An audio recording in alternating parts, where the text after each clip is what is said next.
¿Sabías que en la mitología griega existe algo muy parecido al karma? Son 3 señoras a las que se les llama las Erinias y hasta el mismísimo Zeus les tenía miedo. Prepárense un buen té o café o mate o brebaje similar y siéntense. ¿Qué se viene chismecito mitológico de castigos? Urano, el cielo, tuvo muchos hijos con Gea, la tierra, y que también era su madre. Gea, cuando nació del caos, pues se partió por la mitad y de sus entrañas pues dio a luz a su hijo Urano. Pero ¿qué pasa? Que Urano, que cubría toda la Tierra, porque el cielo pues cubre toda la Tierra, ahora hay algún agujero en la capa de ozono, pero en esa época pues no, la capa de ozono estaba ok, y pues forzaba a Gea a tener cuantos hijos él quisiera. Los primeros hijos que tuvieron, que fueron los hecatónquiros y los cíclopes, pues a Urano le parecieron muy feos. Ahí Urano pues como estableciendo ya los estándares de belleza y obligó a Gea que los enterrara pues dentro suyo, enterrara porque no los quería ver, porque eran muy feos. Después nacieron los titanes y las titánides. Pero ¿qué pasó aquí? Pues que eran demasiado guapos. Y Urano dijo, uy, no, demasiada belleza, por favor, me siento, I'm jealous, así que otra vez para adentro. Tal cual Urano los veía salir y era como, uy, no, para adentro otra vez. Gea no podía más, estaba harta, o sea, su vida era horrible, estaba todo el día sufriendo y siendo agredida por Urano y le pidió ayuda a sus hijos, los guapos, los titanes y las titánides, pero ninguno quiso ayudarla, ni uno. Pero es que ni uno. Decían, uy, no, yo en estas cosas yo no me meto, tal, no sé qué. Y claro, pues Gea frustrada dijo, pero es que ninguno de mis hijos me va a ayudar. Entonces vino una de sus hijas, Rea, y le dijo, aquí hay alguien a quien no se lo has preguntado, y es a Cronos, mi hermano favorito. Mira, si le dices que me gusta, te digo dónde está. ¿Really, Rea? ¿Really? Aprovechando que su madre sufre para hacerle chantaje para ligar con su bro. Horrible. Gea obviamente dijo que sí, claro, lo que tú digas, y entonces pues fue a por Cronos, le dijo, oye, a Rea le gustas y por favor ayúdame a cargarme a Urano. Entonces Cronos dijo, dale, de una mamá. Y dile a Rea que sí, que match. Gea contentísima y le cuenta el plan que tenía pues para cargarse a Urano, que bueno, que más que cargárselo era pues cortarle los huevecillos. Le dio una hoz que ella misma había creado y le dijo, toma, con esto tú cuando lo veas bajar vas por detrás y le haces y te cargas a tu padre o hermanastro, depende de cómo lo veas. O sea, insisto, no te lo cargas, sino que le cortas los huevecillos y ya está. Pero se ve que el poder de Urano, del cielo, pues residía allí. Total, que Urano pues baja un momento a visitar a Gea y entonces ahí es cuando aparece Cronos y le hace en plan anime. Entonces caen. Y con la otra mano pues Cronos agarró los huevecillos. Entonces esos huevecillos pues los lanzó muy lejos, cayeron al mar, hicieron chup chup, efervescencia y de ahí salió Afrodita. Pero, ¿qué pasó con la sangre que se derramó de ese ataque a Urano? Seguramente esto que os acabo de contar ya os suena, pero lo que no os conté es lo que salió de la sangre derramada de Urano. Pues bien, esta sangre hizo contacto con Gea, o sea, la Tierra, porque todo hace contacto con Gea, porque Gea es todo, lo sólido, todo. Y de allí nacieron muchos seres, sobre todo gigantes, pero también nacieron las Erinias, estas 3 señoras que tenían en el pelo, tenían serpientes. Tenían unos colmillos afiladísimos y enormes que salían hasta aquí. Después de los ojos, en vez de salirle lágrimas, les salía sangre. Tenían también 2 alas enormes, de murciélago, pero enorme. Total, que daban un miedo que te las encuentras tú de frente y es que te da el infarto antes de siquiera verlas. Pero os habréis dado cuenta de que si el nacimiento de estas 3 señoras fue cuando Cronos le cortó las pelotillas a su padre, pues nacieron antes que los dioses. Y no solo eso, sino que al nacer directamente de Gea, de la Tierra como tal, son seres ctónicos, que se dice. Fueras quien fueras, si hacías daño o te cargabas a un ser ctónico, siendo tú un dios, tenías que rendirle cuentas a la mismísima Gea. Y más tarde, cuando nacieron los dioses, y los dioses pues ganaron a los titanes y a las titánides, y se quedaron con el Olimpo y con el poder de todo el mundo, pues allí los seres ctónicos o los seres más antiguos, como podría ser Erebo, Nyx, etcétera, no participaron ahí ni se metieron. Yo creo, esto ya es opinión mía, porque es que les daba igual. O sea, su poder era tan grande que es que les daba igual quién estuviera allí gobernando por encima de los mortales, que es que les daba, es que se les sudaba. Bueno, no a todos. O sea, seres como por ejemplo Nyx y Erebo, que son la oscuridad y la noche, ¿no? Que son seres que es que no te los puedes cargar. O sea, es que son. O sea, no están, no, son. ¿Me explico? O sea, estos seres sí, les daba igual. Pero a las erinias, por otro lado, pues no tanto. Pero ellas aprovecharon que eran más fuertes y poderosas que Zeus, y que, bueno, Zeus eso lo sabía y les tenía miedo. O sea, no lo mostraba, no se acojonaba cuando las veía o cuando oía hablar de ellas, pero sí que mostraba cierto reparo a la hora de nombrarlas siquiera. O sea, no se atrevía, vamos, a decir nada malo de ellas.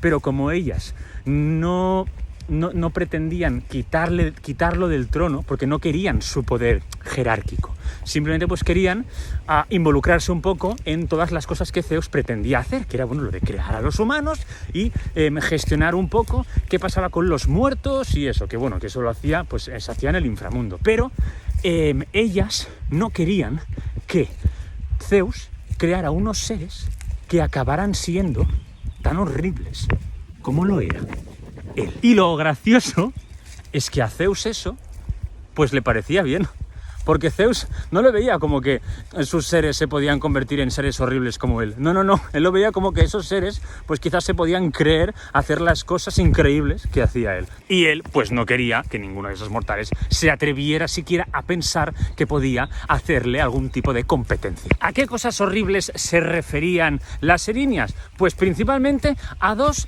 que hacía mucho Zeus. Una era pues la soberbia que tenía siempre, el abuso de poder, el manipular a todo y a todos y todo, y sobre todo pues el ser infiel, porque él era infiel todo el rato a su esposa, la diosa Hera. Pero las erinias añadieron una cosa horrible más que no podían permitir de ninguna de las maneras que los mortales, los humanos, hicieran, y eso eran los crímenes de sangre. Los nombres individuales de las erinias eran Alecto, Megera y Tisífone, y cada una pues se encargaba de una de estas tres cosas, ¿no? De castigar al mortal que hiciera alguna de estas tres cosas horribles. Megera era la que protegía a los matrimonios, es decir, la que si tú engañabas a tu marido o a tu esposa, iba a por ti, pero iba a por ti en vida, y te iba a hacer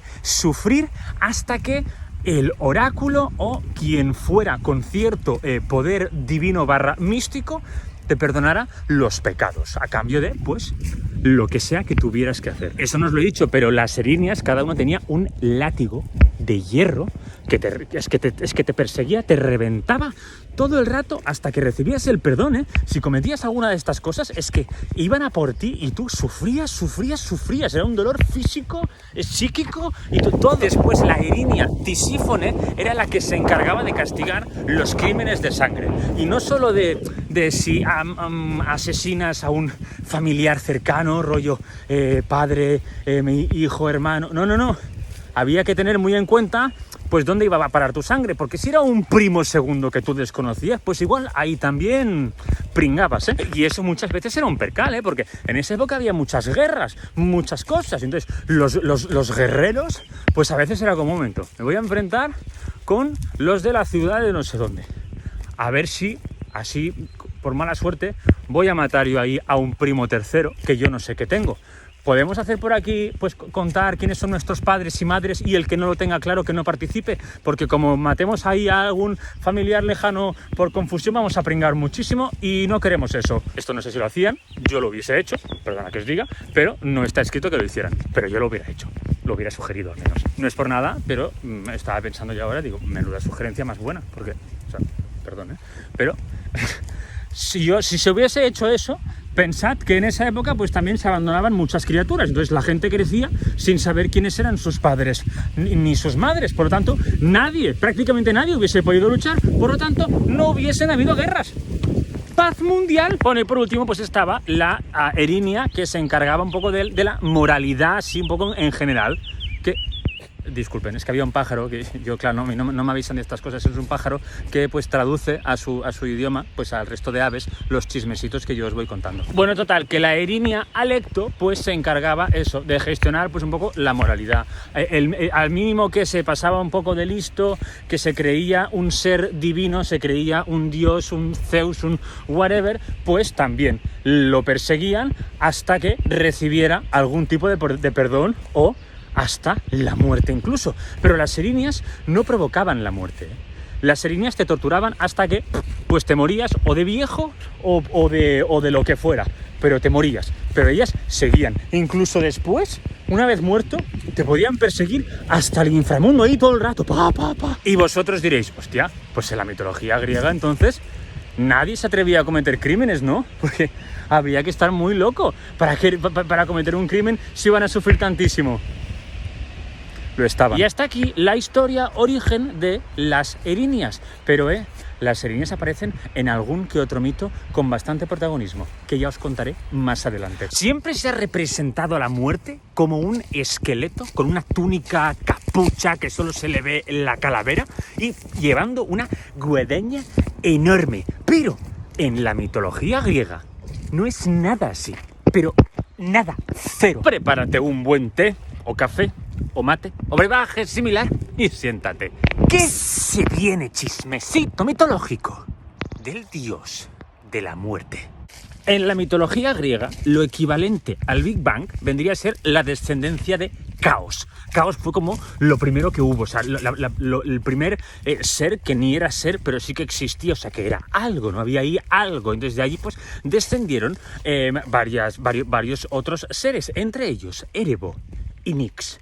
Erebo era la oscuridad y Nix la noche. Estos dos pues tuvieron descendencia, ¿no? Hicieron pues truski y de allí pues salieron otros seres. Pero Nix dijo, wait a minute, y si quiero yo tener descendencia sola, sin necesidad de unirme a la oscuridad, ¿puedo?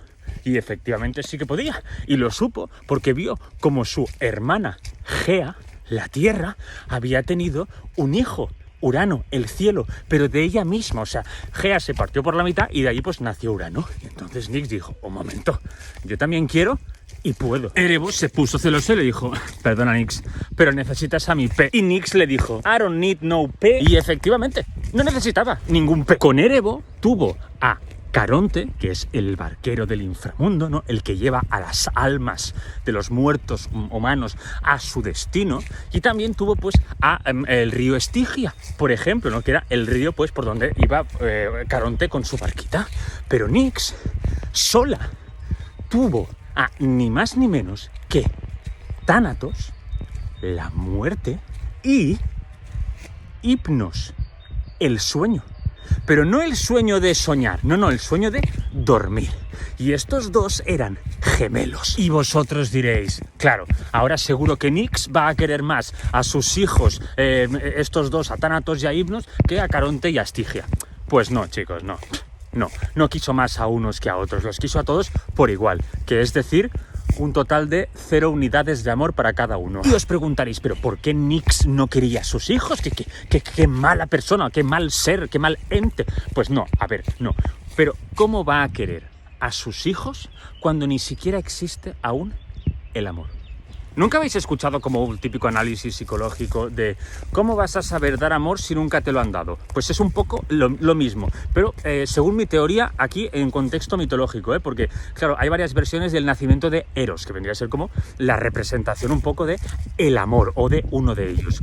Eros tanto puede haber sido hijo de Afrodita, la diosa del amor, y Ares, el dios de la guerra, como puede haber sido hijo, creo, que de Nix, esta Sí. Y por tanto sería como lo contrario a Thanatos. Entonces hay como estas dos versiones y no sé si hay incluso alguna más. Pero según mi versión, ¿no? Lo que yo acojo de toda la mitología griega, que yo pues hago esto me gusta, esto sí, esto es y lo uno, pues aún Eros no existía. Por lo tanto, ¿cómo vas a querer si no existe aún el hecho de que tú puedas ser capaz de hacerlo? Pues eso, que de momento, no love. By the way, quien decía sobre todo que Eros, el dios del amor, era lo contrario a Thanatos, el dios de la muerte, era Sigmund Freud, el de los daddy issues y mami issues. Bueno, perdón, sigo. Thanatos.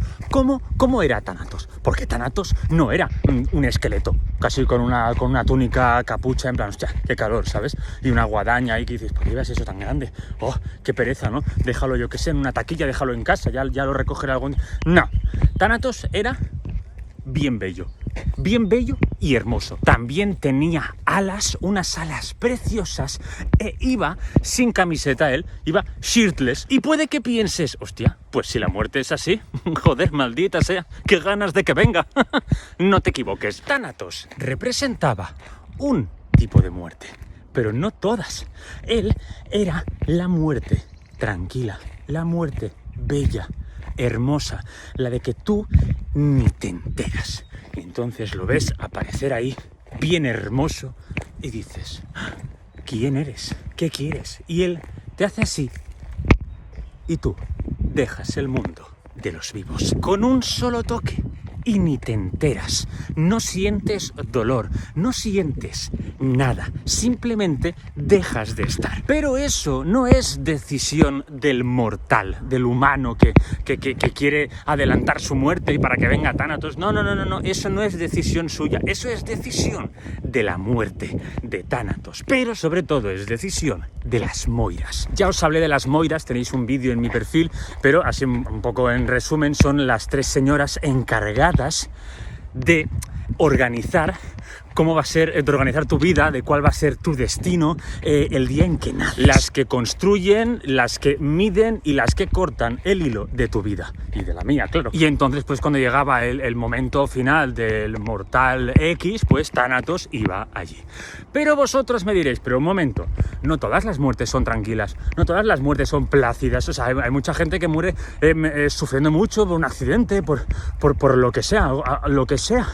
Claro, pero es que aquí quien se encargaba de esas muertes no era Thanatos, eran las que se dice que son sus hermanas, las Keres. Pero de estas os hablaré otro día, cuando os hable de Troya, porque se va a venir Troya y va a volver a arder. Pero ya os adelanto que las Keres no son, vamos, ni un 1% de lo agradable que es Thanatos. No queremos ver a las Keres. El trabajo de Thanatos es simple. Le toca ir a por un mortal, va, lo toca y se lo lleva para el inframundo. Pero a veces le han salido complicaciones, imprevistos, por decirlo de alguna manera. Para empezar, Thanatos tiene una espinita clavada con Hércules. ¿Por qué? Pues porque había un señor, un rey de Tesalia, creo si no me equivoco, que se llamaba Admeto. Y este, pues, era muy amado por el dios Apolo. Entonces Apolo fue a las Moiras y les dijo, Moiras, señoras Moiras, las del destino, por favor, que Admeto no se muera nunca, que lo quiero mucho y no quiero que se me muera, porque Admeto era mortal. Y entonces las Moiras dijeron, vale, ok, no quiero que no se muera él, pero tenéis que poner a otro mortal que se muera en su nombre, como un reemplazo. Entonces Apolo dijo, vale, genial, fue a Admeto, se lo contó, Admeto súper contento y pensó, se lo voy a pedir a mi padre. Entonces fue a su padre se rió en su cara, le dijo, me voy a morir yo por ti. ¿Pero qué dices? Tonto, pero tú estás loco. Admeto se rayó, que flipas, total, que vino, se volvió a su casa, a su palacio en Tesalia y se lo contó a su esposa, la reina Alcestis. Y Alcestis quería tanto a Admeto como Apolo quería a Admeto. Entonces Alcestis le dijo, oye cariño, si para ti es muy importante esto, yo me muero por ti. Entonces Admeto al principio dijo, ¡hala, qué guay, qué bien, muchas gracias! Pero a medida que se iba acercando el día se empezó a rayar y dijo, un momento, que si se muere por mí significa que va a estar muerta, o sea que no va a estar conmigo. Entonces Apolo le dijo, muy bien, Admeto, ¿en serio piensas esto ahora? Admeto intentó como volver a cambiar su destino y que se muriera él en vez de su esposa, pero las Moiras cambian como sus horarios una vez. 2 ya no. Así que, en principio, pues ya no había nada que hacer. Entonces llegó el día de la muerte de Admeto, pero que iba a ser, pues, Alcestis. Entonces Tánatos, pues como un día más en su vida, ¿no? En su vida laboral. Entonces se va, pues, a superficie, va a Alcestis, la toca y se muere. Entonces, pues recoge el alma y se la va a llevar para el inframundo. Pero de pronto se cruza con el mismísimo Hércules. Que Hércules le dice: deja eso ahora mismo. Y Tánatos dice: ¿pero qué dices? ¿Pero qué dices? Tonto. ¿Te voy a dejar de qué? Tengo que llevarme a esta señora muerta al inframundo. ¿Me vas a impedir tú? Joder, si se lo impidió. Hércules le pegó tremendo castañazo en toda la boca a Tánatos, que hubo ahí un fallo en Matrix, que dijeron en un momento, o sea, ahora si yo soy la muerte, me tengo que morir yo. ¿Qué hacemos aquí? ¿Cómo se soluciona esto? ¿Por qué hizo eso Hércules? Pues porque Hércules y Admeto eran super bros, y justo Hércules paró allí para visitar a su amigo mientras iba de camino a cumplir uno de sus trabajos, y se encontró con ese percal y dijo: Admeto, tú ni te rayes, yo me ocupo, mi bro. Y joder, si se ocupó, volvió a la vida a Alcestis, o sea, la alma que llevaba Tánatos, pues la colocó él mismo en el body de Alcestis, y Alcestis pues resucitó. Sí, ahí Tánatos pues se rayó un montón y dijo: ya verás, Hércules, ya verás cuando me toque venirte a buscar yo a ti, ya verás. Y bueno, y al final pues Hércules se murió y a él pues le tocó ir a buscarlo, porque él no lo mató él con un toque, como hacía pues con nosotros, sino que Hércules murió sufriendo, que ya os lo conté en toda la historia que os conté de Hércules, que tenéis un vídeo en mi canal de YouTube de 4 horas y media con toda la historia de Hércules, ¿vale? Pero Hércules murió sufriendo, y entonces fue Tánatos allí a recoger su alma para llevarse al inframundo, en plan: te vienes conmigo, este es mi momento vendetta. Pero entonces apareció Zeus y le dijo: Tánatos, quietecito. Agarró a su hijo, el alma de su hijo, y se lo llevó al Olimpo. Este fue el percal que tuvo Tánatos con Hércules, pero no es verdad, porque Tánatos tuvo un percal no solo con un semidios como puede ser Hércules, sino también con un mortal, Sísifo. Sísifo es el único mortal que ha existido que ha sido capaz de engañar a la muerte. También os lo conté, tenéis el mito de Sísifo, toda la historia, no solo el castigo, toda la historia de Sísifo también en mi perfil. Y básicamente lo que hizo Sísifo fue hacer que Tánatos como que se esposara a él mismo, porque también se dice que Tánatos tenía unas especies de esposas para llevar a algunas almas, las más rebeldes, al inframundo para que no se escaparan. Entonces Sísifo consiguió que Tánatos se pusiera sus propias esposas. Entonces ahí Sísifo dijo: perfecto, te meto en un armario y de ahí no sales. Y estuvo 1 semana y pico allí sin que muriese nadie. Y por cierto, os cuento muchas más cosas de Tánatos en mi novela mitológica Hades, el dios menos malo, que tenéis el link en mi perfil, que os lo podéis leer en formato físico en territorio, en lo que vendría a ser España, en ebook en todo el mundo, y en formato audiolibro también, narrado por mí. Lo podéis escuchar en todas las plataformas de audiolibro, allí está. Si no, buscas en Google Hades, el dios menos malo, audiolibro, y en la que mejor te vaya. Y muchas gracias a los que ya os lo habéis leído o escuchado, lo agradezco muchísimo, de verdad, me hace muchísima ilusión, estoy muy contento, muchas gracias. Y esta vendría a ser un poco la historia de Tánatos, pero al principio del vídeo os he explicado que Tánatos tenía un hermano gemelo, Hipnos, el sueño, no de soñar, sino de dormir. ¿Y qué pasaba con estos dos? Pues que tenían bastantes rifirrafes. ¿Por qué? Porque tanto la manera de dormirse de Hipnos, de hacer que te durmieras, como la manera de Tánatos de hacer que te murieras, era muy similar. Ni te dabas cuenta, tú no te das cuenta cuando te duermes. Pues la muerte de Tánatos tampoco te dabas cuenta. Pero de Hipnos os hablaré en el siguiente chismecito. ¿Sabes por qué cuando sueñas que te mueres te despiertas? No sé por qué he hecho así. Puede que ya tengas una respuesta a eso, una respuesta psicológica o neurocientífica, pero yo te voy a dar una respuesta mitológica. Así que prepárate un buen té, o café, o mate, o brebaje similar y siéntate. ¿Qué se viene? Chismecito mitológico del dios del sueño. El dios del sueño se llamaba Hipnos. Este tenía una hermana que se llamaba Hipnosis y un hermano que se llamaba Hipnosbro. No, ¿te imaginas? Sería buenísimo, ¿eh? Pero no. O sea, Hipnos solo tenía un hermano, y este era un hermano gemelo, que era Tánatos, la muerte. Eran hijos de Nix la noche, ¿no? Uno de estos primeros seres mitológicos griegos que son como los originals, o sea los que primero salieron cuando no había nada. Entonces Nyx tenía un hermano que se llamaba Erebo, que era la oscuridad. Y bueno, tuvieron descendencia, pero Nyx en un momento dado dijo, wait a minute, yo quiero tener descendencia sola también.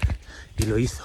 Y tuvo descendencia, de descendencia tuvo a Thanatos, la muerte, y a Hypnos, el sueño de dormir. Primero de todo, ¿cómo era Hypnos? Pues bien, Hypnos es igual que su hermano gemelo, Thanatos, porque son gemelos, pero son gemelos de parecerse.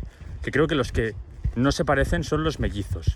No estoy seguro, quizás me estoy equivocando, que da igual, que se parecían mucho. Eran los dos muy hermosos, iban sin camiseta, así iban ellos, y con dos alas preciosas también. Y para sorpresa de nadie, pues no se llevaban muy bien, que digamos. Tenían mucha rivalidad, se peleaban mucho, tenían muchos rifirrafes. ¿Por qué?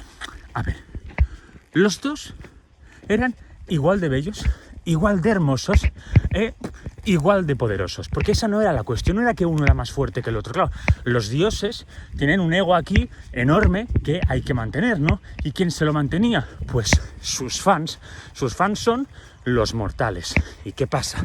Pues que los mortales preferían a Hypnos que a Thanatos. ¿Por qué?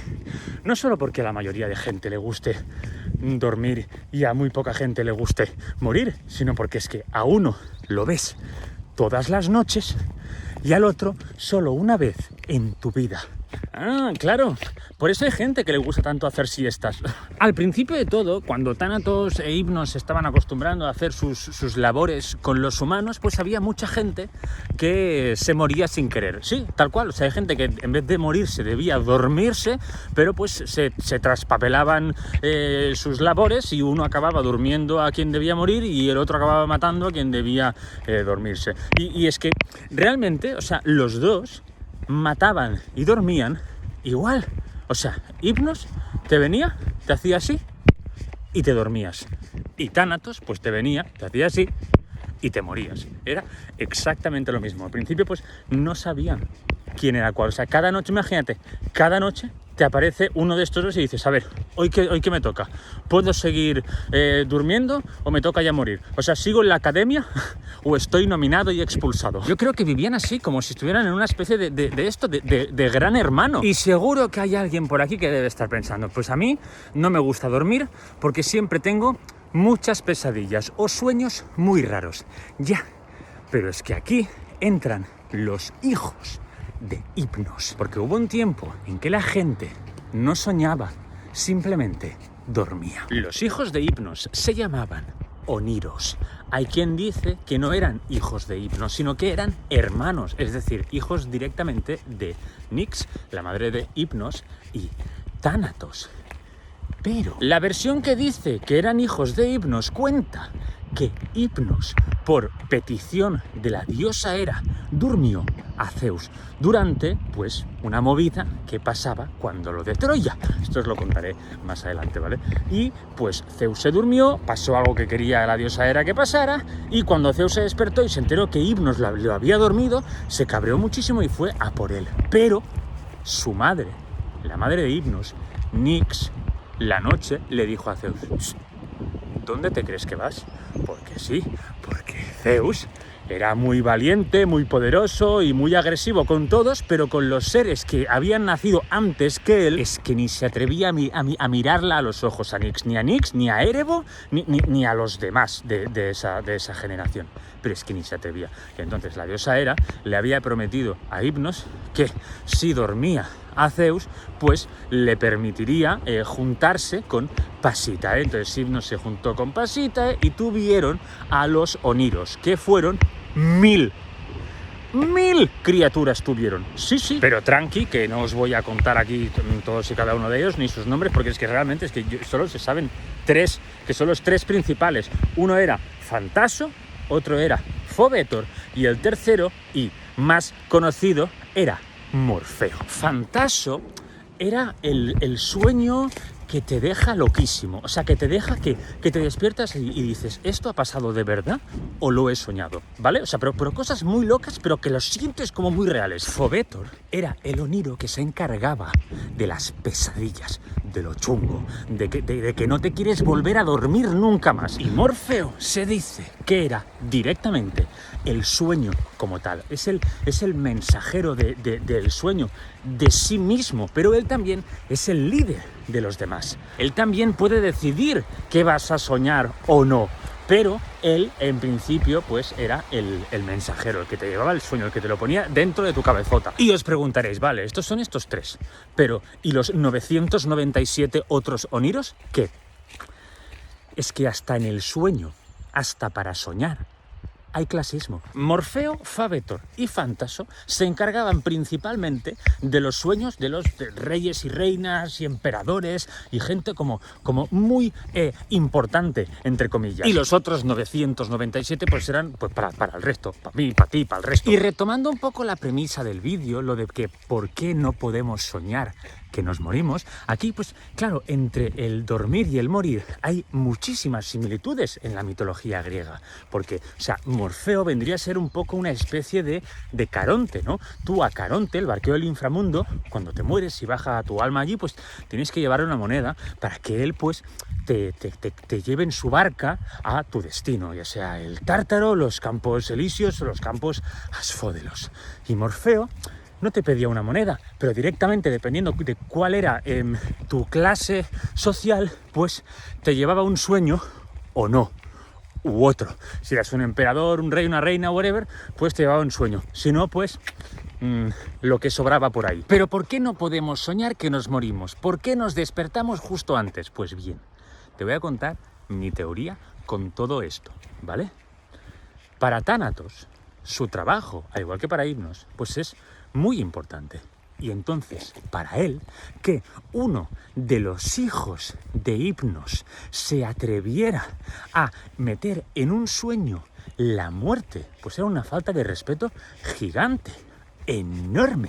Y siempre que pasaba algo así, que algún mortal parecía que iba a soñar una posible muerte, Tánatos cortaba el rollo y se peleaba otra vez con Hipnos, su hermano, y le decía: controla a tus hijos que me la están intentando aquí liar. Hipnos le decía: bueno, ya sabes, son críos, tal, no sé qué. Y Tánatos le decía: no, a ver, o sea, es que tú puedes hacer esto cada noche con las mismas personas, con los mismos mortales y tener un montón de variedad de cosas, pero yo solo tengo una oportunidad con cada mortal. Solo una. O sea, yo quiero que su experiencia conmigo, con la muerte tranquila, sea única e irrepetible y buena. Y que tú y tus hijos juguéis a ser yo es una falta de respeto tremenda. Esto es lo que yo me imagino, ¿eh? Esta es mi película. Decidme en comentarios cómo lo veis, o sea, qué pensáis de esta versión, de esto que os he contado, si lo veis factible, si puede ser eso, si os imagináis otra cosa, o si apostáis por otra cosa más o menos diferente, decidme, me interesa. La madre de todas las brujas se llama Hécate, y hoy por fin os voy a hablar de ella. Así que prepárense un buen té, o café, o mate, o brebaje similar, o pociones, si queréis, y siéntense, que se viene chismecito mitológico de hechicería. Se dice que Hécate es la diosa griega de la hechicería, pero si tú lees el inicio, ¿no?, de esta diosa, el nacimiento, de dónde viene, qué es lo que se le da, qué es lo que tiene, qué es lo que se le quita, y esas cosas, dices, a ver, ¿cómo puede ser que sea aquí, de pronto, la representante un poco de las brujas y también la que se encarga de dejar pasar o no a los fantasmas, ¿no?, a las almas de los muertos de un reino a otro? ¿Cómo? ¿Por qué? ¿Qué ha pasado aquí? Pues yo te lo voy a contar. Eso sí, te voy a contar mi versión, lo que yo creo, ¿de acuerdo? Porque yo lo que hago es leer todo lo que se dice y después hacer mi popurrí, mi mixtape, para darle lo que para mí sería pues un sentido, ¿no?, a la transición de esta deidad griega. Urano, el cielo, y Gea, la tierra, tuvieron mucha descendencia. Los últimos fueron los titanes y las titánides, estos seres bellísimos, hermosísimos, preciosos todos, y entre ellos estaban el titán Ceo, que era el titán de la inteligencia, y la titánide Febe, a la que se le llamaba o se decía que representaba la luna, aunque también pues está Selene, que es directamente la luna, pero bueno, creo que Selene pues vino como después y entonces pues yo creo que Febe delegó. Total, ¿qué pasa cuando unes la inteligencia y la luna? Pues de allí saldrá pues otro ser del cielo nocturno, pero más inteligente. O sea, la luna es inteligente, joder, o sea, haber insultado a la luna, maldita sea. Bueno, da igual, que nació Asteria, que vendría a ser pues las estrellas. La titánide Asteria pues era bien bella y hermosa también. ¿Y qué pasa cuando eres un ser bien bello y hermoso? Pues que si te ve Zeus, pues lo llevas mal. Zeus la vio y dijo: Asteria me gusta, quiero estar con ella un rato, que es lo que hacía siempre con todos los seres que le gustaban. Asteria no quería y lo rechazó, pero eso para Zeus era como oír llover y la persiguió. Pero Asteria se dice que se transformó en un pájaro, en una codorniz concretamente, y se escondió en una isla que pasó a llamarse Asteria y después se llamó Delos, que es la isla flotante en la cual su hermana Leto más tarde se refugió para poder dar a luz a Artemisa y Apolo y huir de los ataques de la diosa Hera. Espera, que vuelvo a Asteria. Total, que Asteria pudo huir de Zeus, pero no pudo huir del titán Perses, el cual pues la secuestró. Total, que de esa unión no consentida entre Perses y Asteria nació Hécate, una titánide majísima, o sea, súper simpática, pero también muy justa. Hécate no podía con las injusticias, pero era una cosa, era de las que tú le cuentas algo que te ha pasado, que es injusto, y te decía: ¿qué, tía?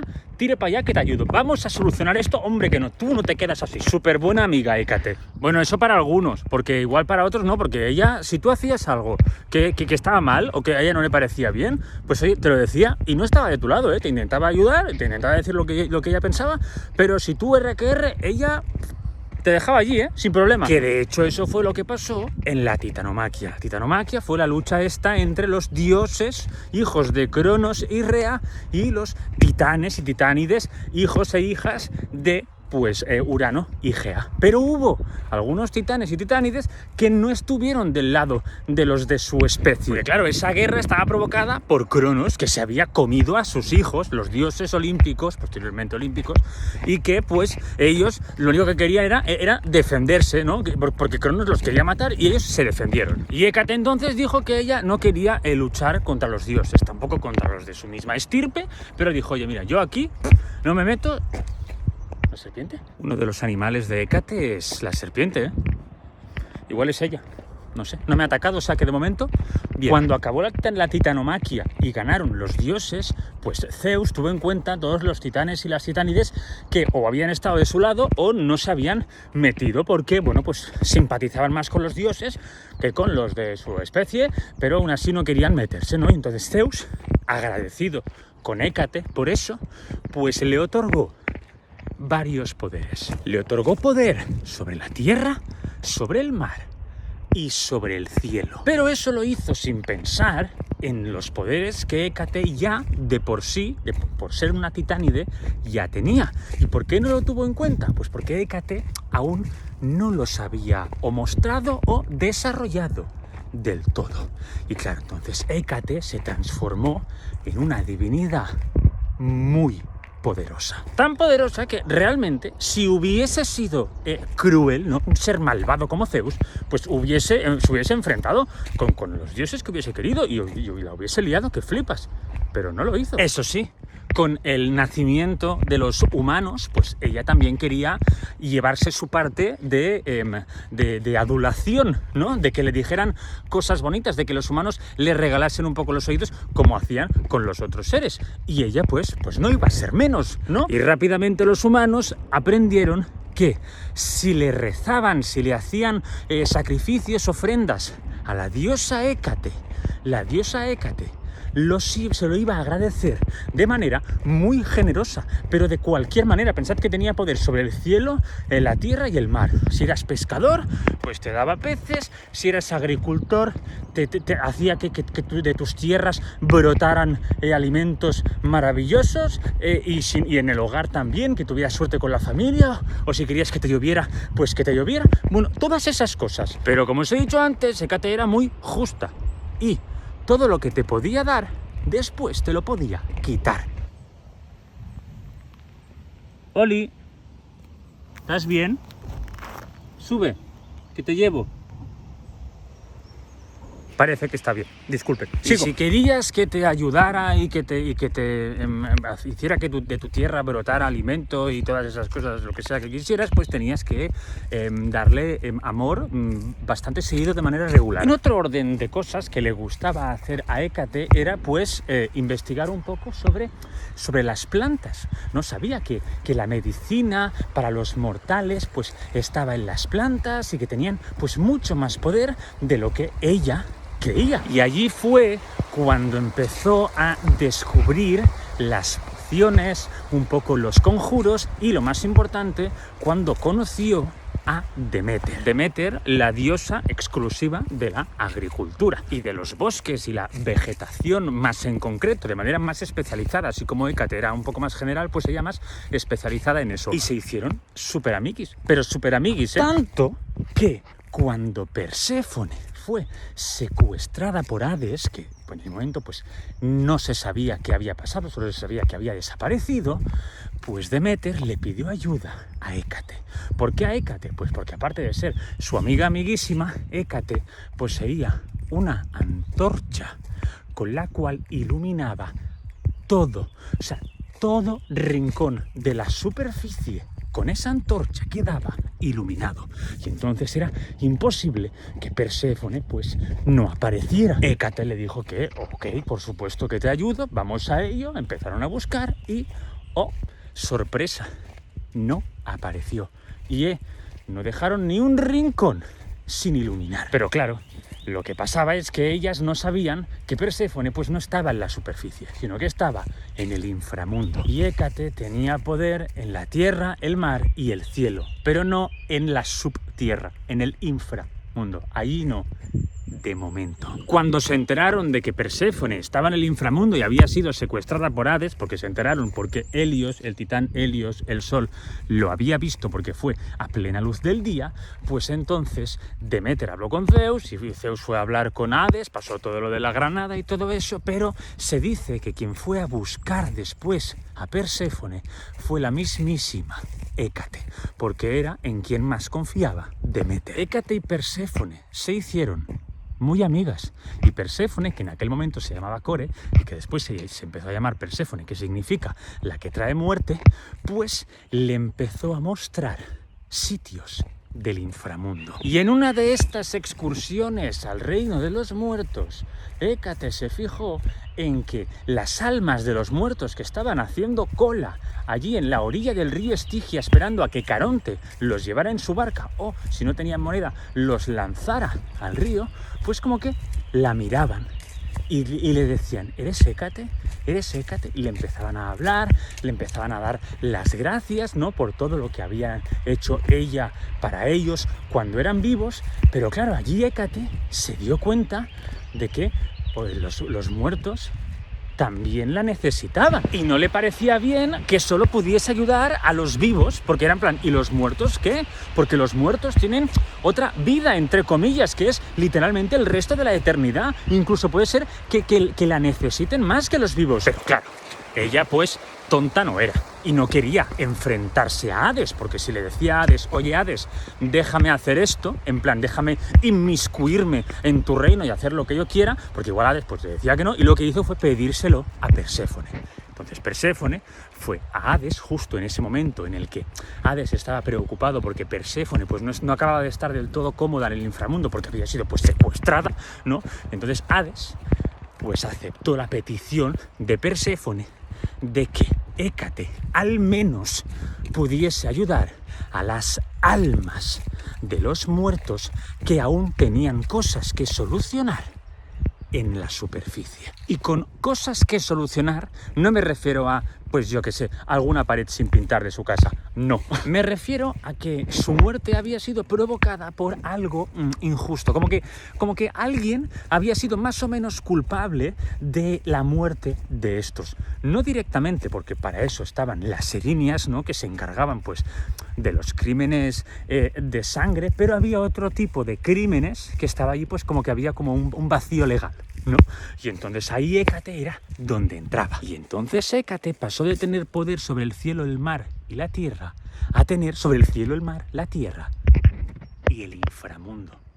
Hécate era aún más poderosa, si cabe. Y allí pasó a ser aún más relevante. Y la gente ya no le rezaba, pues yo qué sé, 1 o 2 veces a la semana. La gente le rezaba, le hacía sacrificios y ofrendas cada día.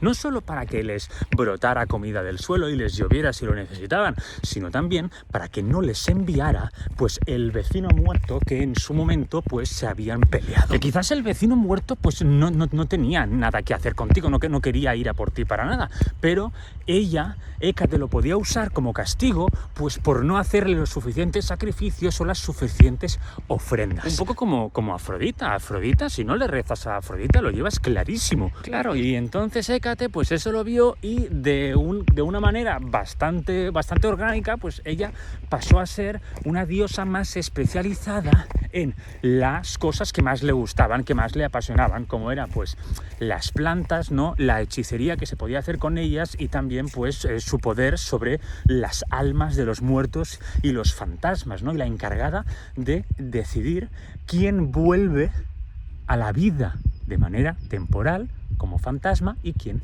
no. Era como que la encargada de abrir y cerrar esa puerta que conectaba el mundo de los muertos con el mundo de los vivos. Y a raíz de estos nuevos poderes, pues empezó a tener sacerdotisas, entre ellas Medea, la mismísima hechicera Medea, que la adoraba y la amaba con toda su alma. Otra de las hechiceras que adoraba muchísimo a Hécate fue Circe, y muchas más que las siguieron. Y hasta el día de hoy. Hécate no solo usa a los muertos y sus almas para castigar, atormentar o hacer daño a los vivos, que también lo hace para establecer una conexión que quizás para algunas personas, pues habían pensado que ya habían perdido con sus seres queridos, pues que ya no estaban con ellos. Que se dice mucho que Hécate es una especie de ser como muy monstruoso y cruel y que disfruta y goza atormentando a los vivos, y no. Lo que pasa es que en la brujería lo veis todo malo. Y no. De Hécate hay muchas más cosas sobre los animales, incluso sobre descendencia que tuvo, pero yo de momento lo dejo aquí, que ya me he atrevido a demasiado ya. Esta es mi versión de cómo Hécate pasó de ser, pues, una titánide aparentemente normal y corriente, ¿no?, a la madre / referente de todas las brujas. ¿Te gustaría tener belleza y juventud eterna? O sea, hacer tu glow up y una vez llegar al pic de mantenerlo para siempre. ¿Te gustaría eso? Si es así, te encantaría ser una ninfa de la mitología griega.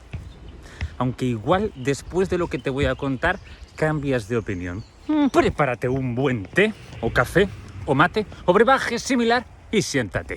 ¿Qué se viene chismecito mitológico de ninfas? Las ninfas eran un punto intermedio entre los dioses y los humanos. Eran unos seres divinos que no eran inmortales, o sea, eran mortales, pero vivían miles y miles de años. Si nadie, pues, las mataba o se morían por, yo que sé, algún accidente o whatever. Tenían poderes mágicos, o sea, si tú ibas a vacilarla, pues te reventaba, pero así. Y además eran eternamente jóvenes y hermosas. ¿Pero por qué? Muchas personas que estáis viendo este vídeo seguramente pensáis, ¡buah, qué envidia! Me encantaría ser eternamente joven y hermoso, hermosa. Pero es que en su caso era algo malo, era un castigo, porque quien había decidido que fueran eternamente jóvenes y bellas era ni más ni menos que Zeus. ¿Y por qué quería eso Zeus? Adivinad. ¿Y por qué había tantísimas ninfas? adivinad también, exacto, sí, para acostarse con ellas cuando él quisiera. La gran mayoría de veces sin el consentimiento de ninguna de las ninfas. O sea, para que veáis que Zeus no iba solo a por las humanas y humanos, sino que iba principalmente a por las ninfas. Eran su principal víctima. Hay ninfas de todo tipo y voy a empezar por las ninfas del bosque. Y vosotros diréis, Paul, ¿tú qué te paseas tanto por los bosques? Y no hay casi nadie, porque no me encuentro a nadie. ¿Oyes cosas? Y yo os diré, sí, oigo cosas. Y digo, no me extraña que la gente, los antiguos griegos, pues creyeran en las ninfas. Porque yo no paro de escuchar ruidos y de pegarme unos sustos, porque digo, no es lo mismo el pájaro cantar que de pronto que se escuche como... y girarme y no ver nada. No sé si son ninfas o no, pero tú por si acaso, haz como yo. Siempre que entro al bosque, saludo, pido permiso, doy las gracias y cuando salgo, doy las gracias otra vez y me voy. Porque ante todo hay que tener educación, porque si no las ninfas van a por ti. Hay varios tipos de ninfas que viven en los bosques. Hay unas que son solo de las flores, pero para mí las más, entre comillas, relevantes, no os ofendáis por favor, son las dríades, que son las ninfas de los árboles, pero sobre todo de los robles, y las amadríades, que son las ninfas que viven dentro de los árboles. O sea, si tú tocas un árbol, estás perturbando a una amadríade que vive aquí dentro. Yo lo he tocado. Perdón, estoy educando a la gente para que no te moleste. Es para hacer el bien. Perdón. Se me acaba de cruzar, después de grabar esto. He cortado y se me ha cruzado un corzo, pero nada, o sea, a 10 metros, que llego a estar yo allí en medio y ya no hay más chisme. O sea, me pega tremendo viaje que salgo disparado. De verdad os lo digo, ¿eh? Y esto ha sido justo después de molestar a una madríade. O sea, para que veáis, no se están por tonterías, estos seres. Y te preguntarás, ¿y qué tiene que ver una ninfa con los animales de los bosques? Porque son sus protectoras, son sus amiguis. Si no les apetece presentarse ellas mismas para decirte lo que quieran decirte o para atacarte, pues lo que hacen es mandarte a un animal, que es lo que me acaba de pasar a mí ahora, pero ya he aprendido la lección. Aprovecho para deciros que si algún día me revienta algún animal, que sepáis que será culpa mía siempre seguro, ¿vale? Por estar, pues, en su hogar. He hablado de las ninfas de los bosques así muy en general, pero hay alguna, como por ejemplo Dafne, la ninfa Dafne, que tiene un mito muy importante, que ya os lo conté, pero en resumen, el dios Apolo se enamoró de la ninfa Dafne porque el dios Eros, Cupido, le disparó una flecha para fastidiarlo. Él vio a la ninfa Dafne y pues la persiguió, pero porque Dafne pues no quería nada con él y ella huía y le pidió ayuda o a su padre, el dios del río Peneo, o a su madre, Gea, la tierra, para que pues la salvaran. ¿Y qué hicieron? Transformarla en un árbol, en un laurel.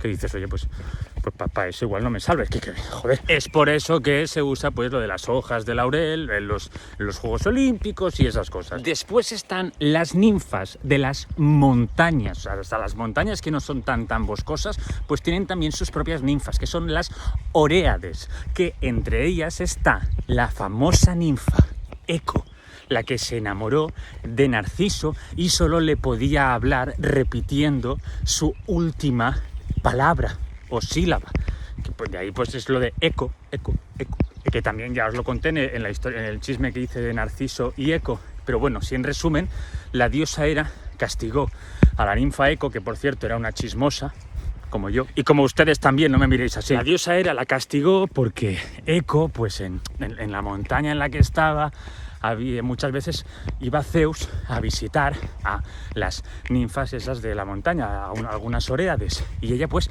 tenía chismes siempre para comentar ¿sabes que ha venido Zeus y esta vez ha estado con la ninfa tal y no la otra? Bueno, y cuando vino la diosa Hera a preguntar si Zeus venía por aquí muy a menudo, ella, la ninfa Eco, la mintió, porque pensó, si le digo que sí, Zeus ya no vendrá aquí y eso significará que yo no tendré chisme que contar.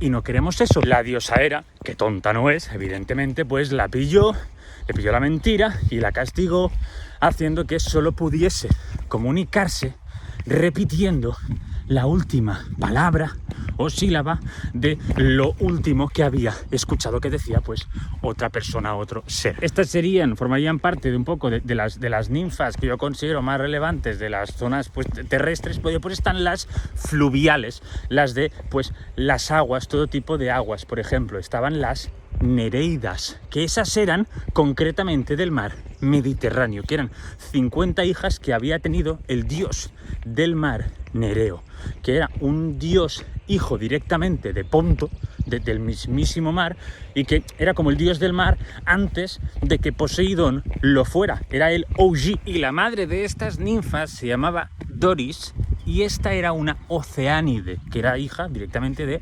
Océano.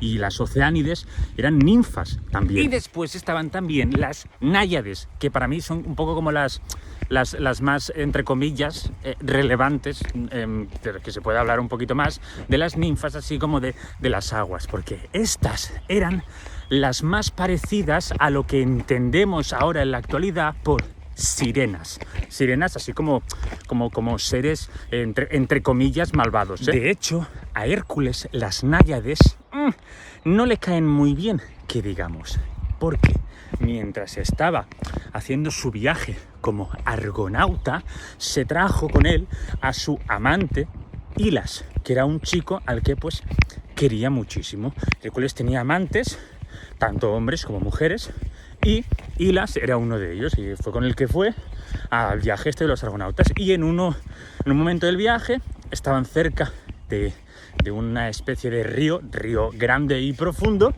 y Hilas escuchó el canto de unas náyades. Pues fue hacia ellas, pues estaba solo porque se habían separado, porque estaba haciendo algo, es que esto ya os lo conté, y las náyades, al verlo, y él al ver las náyades, pues fue como, ¡ah! Las amo, quiero estar con ellas. Fue hacia ellas, las náyades lo abrazaron y se lo llevaron al fondo del río. Pero no os confundáis, ¿eh? Las náyades no eran asesinas, porque se dice que después Hilas se fusionó con el río o se convirtió en una deidad de ese río. Era como un upgrade. No, dentro del mundo místico era un upgrade. También hay ninfas que son la lluvia, la misma brisa que podemos estar sintiendo tú y yo ahora mismo, dependiendo pues dónde estés, si pasa brisa o no, si no, pues no hay ninfa. Y yo creo que debe haber alguien ahora mismo preguntándose, pero un momento, ¿hay ninfas en la superficie?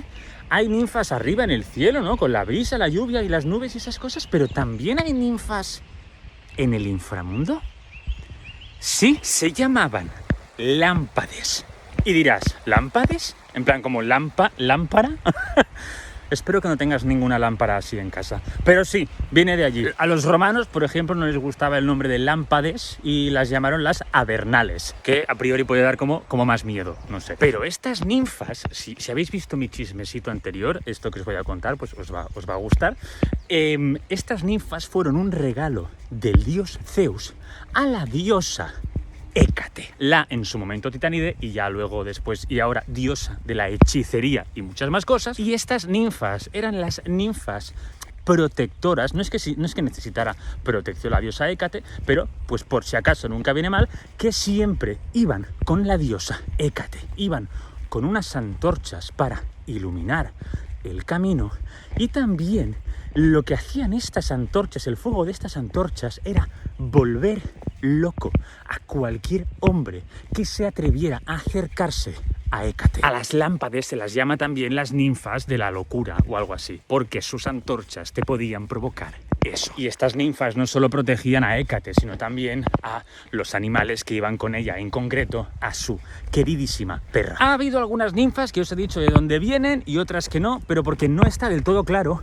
Pero también se dice que, por ejemplo, las dríades y las hamadríades, que no os he dicho de dónde salen, o sea, de quién son hijas, se dice que son hijas del mismísimo Zeus, lo cual lo hace todo mucho más horrible y turbio. Y hasta aquí el chismecito de hoy. Espero que os haya gustado y como siempre muchas gracias por ver mis vídeos, por el apoyo y bueno, y me alegro mucho que os guste. Y nada, ya os lo he dicho, pero he escrito un libro que se llama Hades, el dios menos malo, que es la historia del inicio de la mitología griega y gran parte de la vida de Hades, contada desde su punto de vista, desde que nace hasta que secuestra a Perséfone, incluido, todo narrado por él, y un viaje en el inframundo en el cual descubre a todos los seres y los presenta a ustedes, los lectores. De momento solo está en formato físico en España, en LATAM aún no depende de mí, es que si fuera por mí estaría allí desde el día 1, obvio, pero está en formato ebook y en formato audiolibro, narrado por mí, Around the World, en todas partes. Tenéis el link en la descripción de mi perfil. Cuídense y que tengan un buen día y un buen fin de semana. Y si vais a los bosques, por favor, con mucho amor.